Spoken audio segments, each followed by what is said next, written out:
Ladies, gentlemen, and Haradrim of all ages, one of the biggest new systems that came with the release of Season 4 for Diablo 4 was the Masterworking item upgrade system.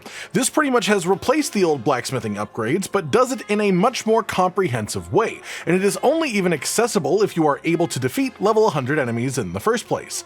That said, there is a fair bit of complexity around this system, and while it may seem simple on the surface, there are a lot of ways that you can either waste your materials or your time around this if you don't know the specifics of what's going on with Masterworking. So today we're just going to go over all of the important things to know about it, how best to get the materials for it, how best to spend them, when it is reasonable to aim for what thresholds of Masterworking, all those kinds of things. Starting at the top then, a quick summary: Masterworking has 12 upgrade levels to it. Upgrades 4, 8, and 12 are all a 25% increase to one affix at random. All other upgrades are just a 5% increase to every single affix. These get progressively more and more expensive, both for materials required and for the gold cost of the upgrades as you get further into the journey of an item, and a natural first question as a result of this is: when should you upgrade, when should you hold an item where it is, and when should you press that ever-tempting reset button? To put it simply, if an item has no greater affixes on it that are relevant to you, I wouldn't recommend putting it past 4 out of 12. It's just not really worth that level of investment when greater affix items are relatively common to get. If an item has one greater affix that is relevant to you, 8 out of 12 is totally reasonable to go for, because the likelihood of the item being replaced anytime soon becomes far lower the better that the initial item is. Anything with more than one relevant greater affix, or things like a unique that is build defining and required to keep around, or things like uber uniques, of course, for obvious reasons, anything that you know is staying in your build for a pretty long time unless you get ridiculously lucky on a new drop, those are the things that are worth hunting the whole way up to 12 out of 12 through this system. Because trust me, those last few upgrades do get ridiculously both expensive as far as gold and the time required to farm the materials as well. On that note, let's start talking about resetting items. The only random part of Masterworking are those 4th, 8th, and 12th upgrades, the major upgrades as I like to call them. But these can also be pretty build defining depending on where they go.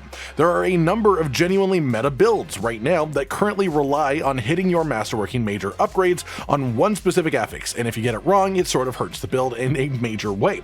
And in those builds, resetting is worth it because it is simply required to make them function.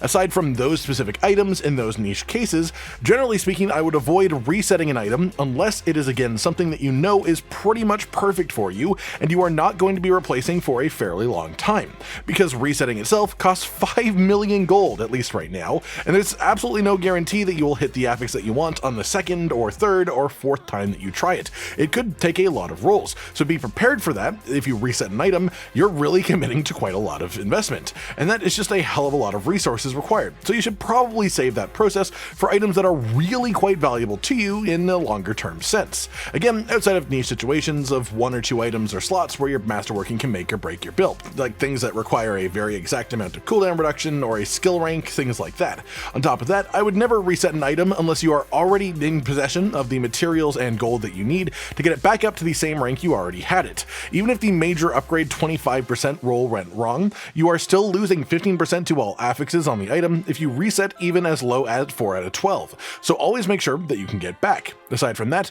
you don't want to wait longer than you need to, and more specifically, you don't want to spend if you know you're going to reset. If you know an item needs very, very particular masterworks to be right for you, and it rolls wrong on the upgrade 4, don't wait until 8 out of 12, just reset that bad boy at 4 before you waste even more materials investing in a bad upgrade path to begin with.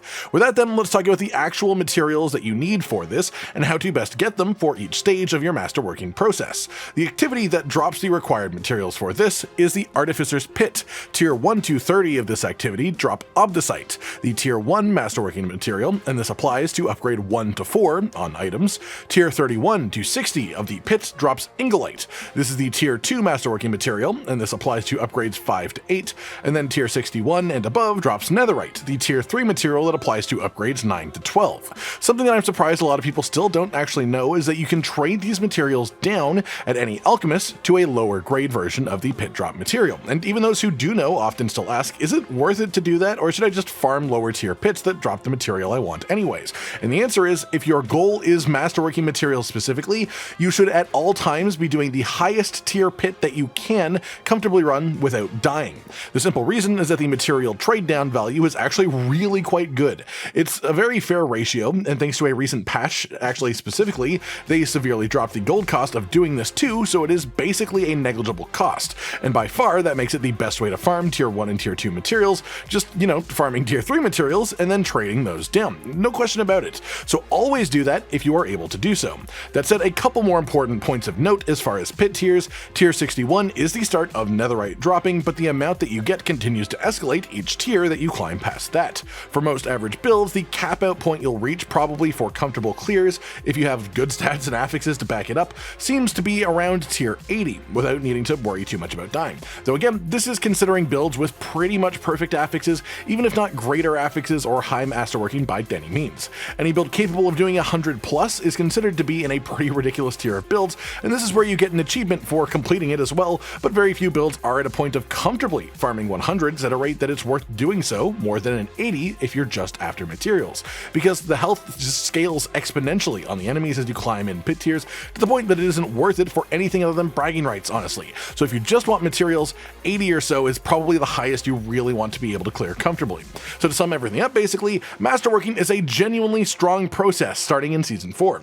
If you manage to hit every single major upgrade on the same affix, you can actually make it be around 120% of its base value, which is sort of nuts, and if you do that to an already greater affix on an item, that can reach some absolutely silly potential. But there are a lot of ways that you can waste your masterworking materials on your way to accomplishing these types of things. First, avoid upgrading past 4 out of 12 on items without greater affixes of note, and avoid going past 8 out of 12 on anything that you can see yourself replacing within the next 10 hours or so of gameplay. Otherwise, you'll find yourself just running out of resources extremely quickly. When it comes to resetting your masterwork upgrades, you should only do it either on items where one specific masterworked affix is a necessity for your build, or on items that, again, you cannot see yourself replacing within the next 10 or so hours of gameplay. When it comes to resetting, never do it unless you have the materials and gold to get the item up to the same upgrade level it was before, or you will just be weaker in the meantime. And never upgrade past 4 to 12 on an item if you know for a fact you are going to reset it anyways. For materials, just always do the highest pit tier that you can comfortably and safely complete, and then trade down your materials at the alchemy if you need to.